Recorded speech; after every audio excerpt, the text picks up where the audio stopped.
time. So good morning, everybody.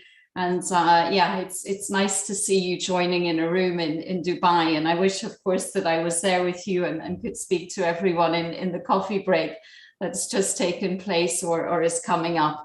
But unfortunately, that's not so. So I'm happy to be here nevertheless and to join you remotely in this hybrid session. And thank you, UNIDO, and thank you to the Dubai municipality and everyone else involved in the conference. And good morning to others who, like me, are joining from home.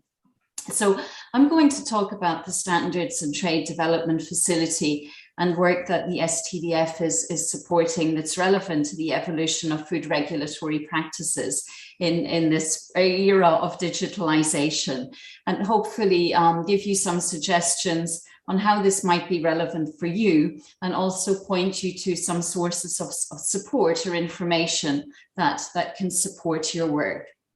The STDF is a global partnership to facilitate safe trade. The STDF promotes improved food safety as well as animal and plant health capacity in developing countries to facilitate trade and really to help imports and exports to meet the sanitary and phytosanitary requirements for trade based on international standards, including Codex standards that Gabor was referring to, and the standards that are recognized in the WTO's sanitary and phytosanitary agreement. And the STDF is this global partnership that was established by the organizations you see along the bottom of the screen. So FAO, the World Bank, World Trade Organization, OIE, and World Health Organization, and also working with diverse other organizations globally.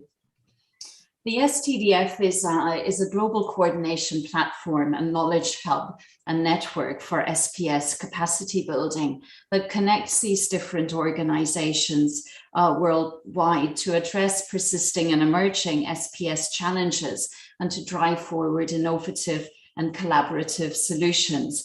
And if you go to the STDF website, you will find a lot of tools, good practices, and resources on these kinds of tools and solutions.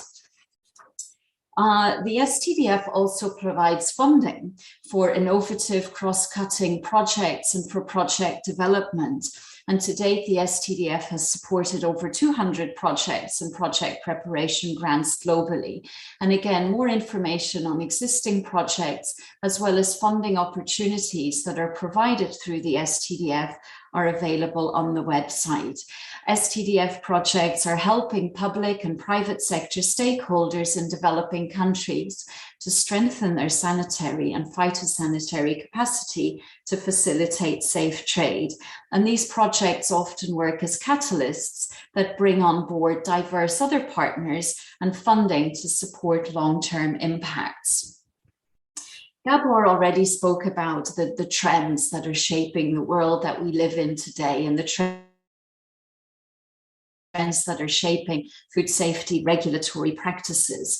And in 2019, when the STDF's new strategy was developed, a number of key for sanitary and phytosanitary capacity and trade were also identified. And of course, digitalization and access to technologies was one of those key trends. And since 2019, we've all seen how the disruptions caused by the pandemic have accelerated this digital transformation. Countries we also see are increasingly using digital technologies within their sanitary and phytosanitary systems, and that includes food safety systems and trade systems. And the STDF has supported projects for the exchange of electronic phytosanitary certificates, and also a project to look at the use of electronic veterinary certificates. And I know the e-phyto and the electronic certificates will be addressed in the session coming up just after this one. The e-phyto project you may have heard of. It's been the focus of global attention in recent years, into this experience to better understand how to harness new technologies to move towards electronic certificates for trade facilitation, including Codex. I know that a recent OECD study has also highlighted how these digital technologies have positive effects on trade volumes,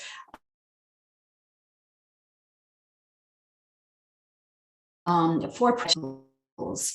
But the study also highlighted the challenges remaining in expanding the use of these digital technologies in the agri-food trade, including different capacities. And so we know that using digital technologies requires careful planning and long-term investments, as well as sharing experiences and building trust in the use of the tools, as well as capacity building to support developing countries and small and medium-sized enterprises and others who may not have the resources or capabilities to make use of these tools. The STDF also carries out knowledge work on cross-cutting thematic topics of relevance to SPS capacity. And some of these topics are addressing the issues on the topic and on the agenda for this conference, including digitalization. And I think digitalization and the use of new technologies is something that really cuts across all of these knowledge work topics, including public-private partnerships, including ways to reduce SPS trade costs while ensuring health protection. I already spoke a little bit about electronic certification. Good regulatory practice is another area where digitalization and new technologies also matter, as well as prioritizing SPS investments using a new evidence-based framework for prioritization. And it's this topic that I would like to talk more about today, the prioritizing SPS investments using an evidence-based framework. But before then, I just want to quickly mention, Gabor already mentioned and alluded to the work that the STDF is supporting around public-private partnerships and the use of voluntary third-party assurance programs linked to the new Codex guidance on the use of voluntary third-party assurance programs to promote public-private collaboration and to strengthen food safety outcomes. And I think for us, we've seen how the pandemic has highlighted how this data-driven regulatory decision-making, including data from voluntary third-party assurance programs, can support national food control systems to promote this more agile, more targeted, more risk-based approach. But of course, then there are issues related to data ownership, to trust, and to the use of data. And if you're interested in the pilot projects that Gabor referred to, you'll find more information about the pilots in West Africa and in Central America on the STDF website. And as Gabor mentioned, these pilots are connecting regulators across countries, across regions, including through this online coaching, to learn and to share and to benefit from each other's experience and knowledge to really take forward the new Codex guidance on voluntary third-party assurance programs that was just approved last week.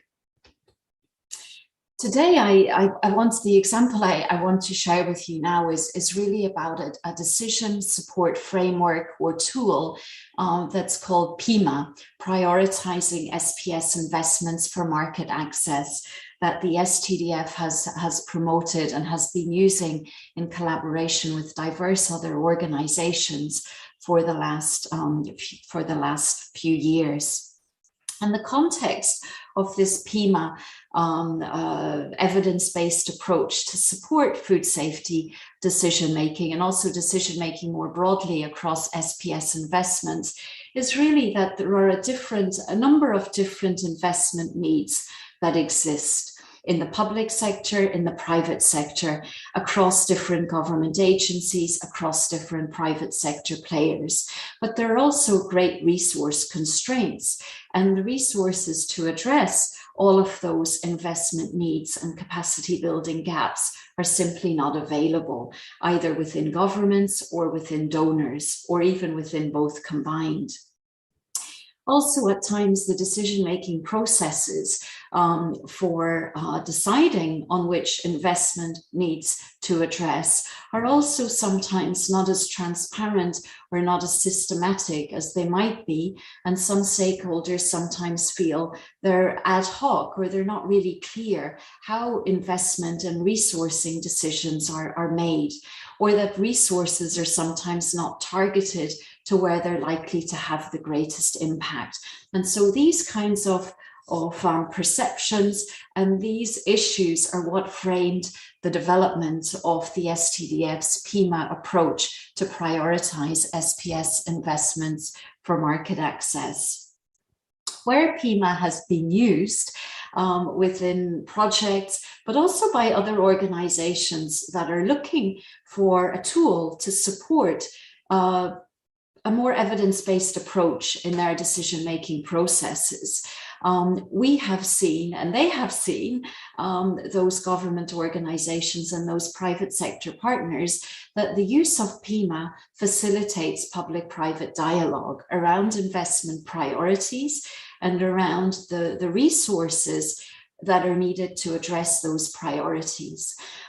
They have also seen that using Pima's evidence-based approach supports project design and fundraising by showing the expected impacts of investing in particular resource areas and investment needs. It has also helped to increase high-level awareness about the value of investing in food safety issues or food safety capacity gaps, as well as other SPS capacity gaps, by putting numbers to the kinds of SPS and food safety problems that exist.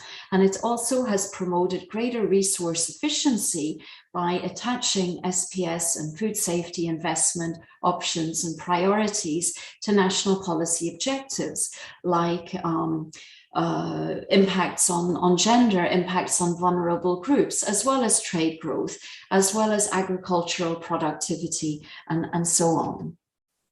So how does Pima work? Well, Pima works through the use of a number of principles, and it really promotes flexibility because it enables food safety or SPS investments to be prioritized and ranked using decision criteria that are measured differently. Some of those decision criteria may be measured with a monetary value, like the costs of addressing that priority, the investment costs or the ongoing costs for maintenance or operation. Others may be measured through scaling or through yes, no, where monetary or hard data on costs is not available. This Pima framework is also pragmatic. It uses the best available data and information that is available today, recognizing that there are data gaps and more needs to be done to address those data gaps. And as new and improved data is available, that is brought on board and incorporated into the decision support tool. I already spoke about participation and involving the engagement and inputs from diverse stakeholders, including public and private sector, as well as transparency. So the data and information that is used is documented, and it's open to scrutiny, and it's open to questions by all the stakeholders involved. And linkages and collaboration is also at the heart of this, and building on and complementing and reusing data and information and findings that have already been generated, for instance, as part of food safety evaluations or other assessments. The Pima decision support tool offers a way to consider simultaneously a range of factors which are multidimensional, including market level impacts, public health impacts, impacts on the environment, impacts on poverty, and so on. And it puts data and information related to these different decision criteria, which are all weighted. So decision weights also go into the tool, and data on the investment options. And this is an example to show you the types of charts and graphs that can be generated through the use of this decision support tool, and then shows you rankings and shows how the rankings for these different investment options, from aflatoxin testing for groundnuts to aflatoxin controls for maize, or residue monitoring for honey. It shows you how these rankings are generated based on the decision criteria and the weights that are attached to them. And then it makes use of a computer software that's called DSight to compare the different investment options in a pairwise fashion, and it calculates positive and negative flows, and it ranks options based on net flows. This software, I think there's a lot more information on how it works.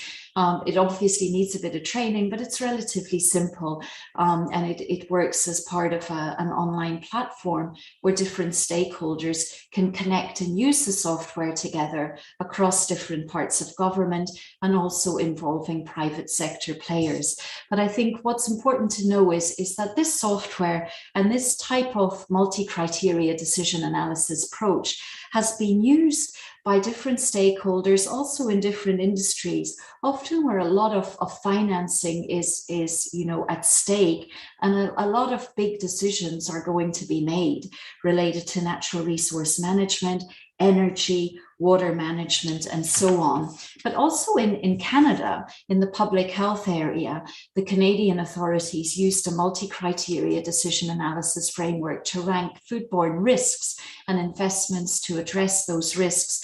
And that was really at the start of where the STDF's use of Pima came from. Through the Pima work, and we've seen Pima used in COMESA, for instance, in East Africa, in a number of countries. We've seen Pima used in Central America. Pima is now being used in Latin America too. And the public and private stakeholders and the STDF and other development partners who've been involved have seen how it really offers a more structured, a more evidence-based approach to inform and to support decision-making. It also enables us to balance rigor with the problem of scarce or weak data, which often exists in many countries, and also a lack of hard data or a lack of numbers at many times related to some of the food safety investment options that exist. But we've also seen how it requires, and Gabor, you spoke about this, a change in behavior, and how it really then requires individuals to get involved as champions and to really promote and advocate for and support the use of Pima, and to facilitate this adaptation, and also to try to convince and explain to higher level decision makers how this work can really be used and how the Pima framework can really benefit different agencies, as well as the government as a whole, by promoting more resource efficiency and better decisions on where to allocate resources, and really allocating resources to investments that are likely to have the greatest impacts.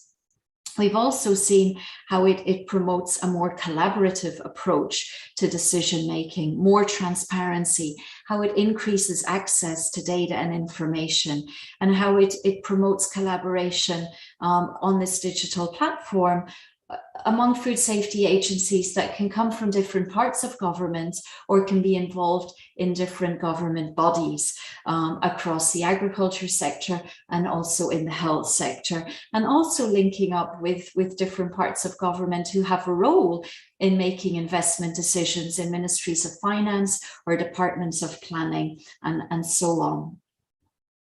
And it's really helped to increase this high level awareness, and organizations, for instance, in ILRI, the Institute for Livestock Research, that has used this approach in the Horn of Africa as part of a feasibility study looking at investments in veterinary capacity, have recognized the innovation, the evidence, and the participation that the Pima approach really promotes. Finally, I just wanted to let you know that the STDF does provide funding for project development and implementation, also to make use of the Pima framework, and you can find more information about the projects that STDF supports, as well as project preparation grants, on the website standardsfacility.org. And I think on the website you can also really find out a lot more about how and where Pima has been used, the kinds of reports and results that have resulted from the use of Pima, also in terms of leveraging and mobilizing more funding. You can find more information on STDF's funding opportunities, and please do visit the website and sign up for STDF's electronic e-newsletter that we issue every month or so, or visit the STDF's YouTube channel, where you can find some films. And I hope that these resources will be of interest to you, and we would of course be pleased to engage with you should you have other questions about the STDF or funding opportunities. And finally, just to thank the donors that support the STDF's work, because the STDF is a trust fund and we rely on these donors to support the STDF projects that different countries are benefiting from, and that some of you may also be interested to go and look for new sources of projects too. So with that, Gabor, I think I will end. Of course, happy to answer any other questions. And I stop the screen sharing here, and hopefully we go back to the room more smoothly this time. So thank you so much. Thank you.